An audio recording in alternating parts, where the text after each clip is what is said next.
So here's something connected to Venezuela. This was shared on the Twitter, and I've not looked into this yet, but I thought it was a very intriguing topic, and I wanted to kind of unpack it here. So thank you for sending this.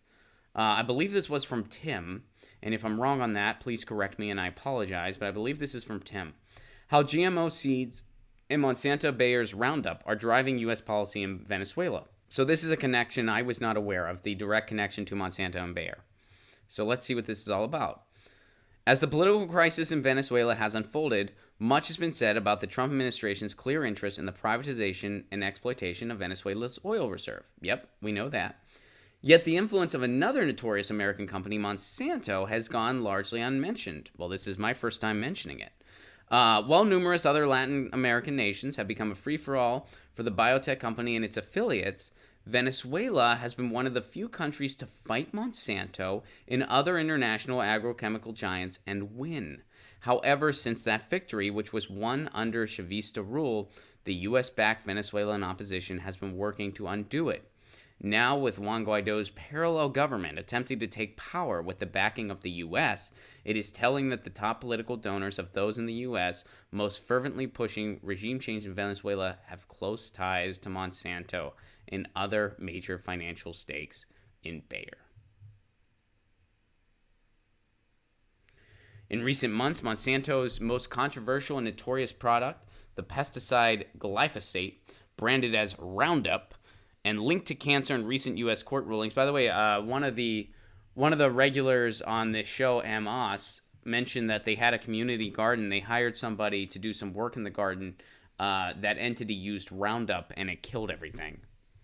But getting back to this. All right, so has threatened Bayer's financial future as never before, with a litany of new court cases barking at Bayer's door. It appears that many of the forces in the U.S. Now seeking to overthrow the Venezuelan government are hoping that a new Guaido-led government will provide Bayer with a fresh, much-needed market for its agrochemicals and transgenic seeds, particularly those products that now face bans in countries all over the world, including once defoliated and still poisoned Vietnam. So that's another piece of the puzzle that nobody's talking about. We know it's all about oil and resources, but it's also about helping out other corporations. Monsanto wants a new playground. Monsanto also wants a new playground. And this is a piece of the puzzle you're not going to hear about much. You're not going to hear about it much. And here's something else going on in Venezuela.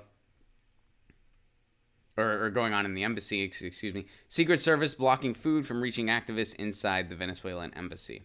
Since April 30th, the Venezuelan embassy in Washington has been under siege by pro-coup activists who have repeatedly stated their intention to prevent the access of food to the people inside, who are living there at the invitation of the elected government of Venezuela. The U.S. Secret Service is outsourcing its desires to remove the Embassy Protection Collective to the violent and bigoted protesters. The Secret Service has said that it will not prevent those in the building from accessing food or supplies, but on Monday morning, that proved to be a lie. Instead of merely abetting the opposition's war of attrition, the Secret Service now serves as the second line of defense against the delivery of food, having now denied its entry themselves. And you can see footage of this. Anya Primpel was someone that we talked to over at the Jimmy Dore Show. We talked to her. She was inside the embassy. She was giving us a play-by-play on what was going on. And how when these, when Guaido supporters and stuff have been violent and stuff like that, they've blamed the other protesters instead. The people inside. So that is happening and continues to happen.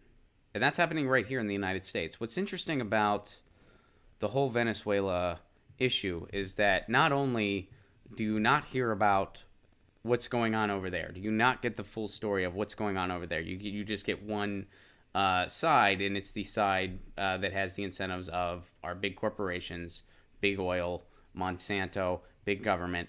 But you also get, but also domestically, you don't know what's going on. You don't hear about this in most of the media. You don't know that this is going on right in Washington, D.C. They're trying to deny food to people who are inside there.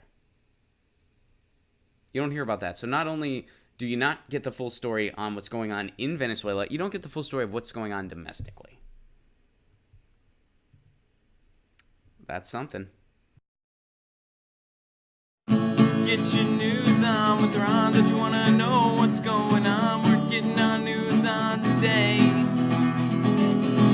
Get your news on with Ron. Don't you want to know what's going on? We're getting our news on today. Yeah, yeah, yeah. You can tweet me an article at Ron Placone. We'll go through it together and make it our own. Get your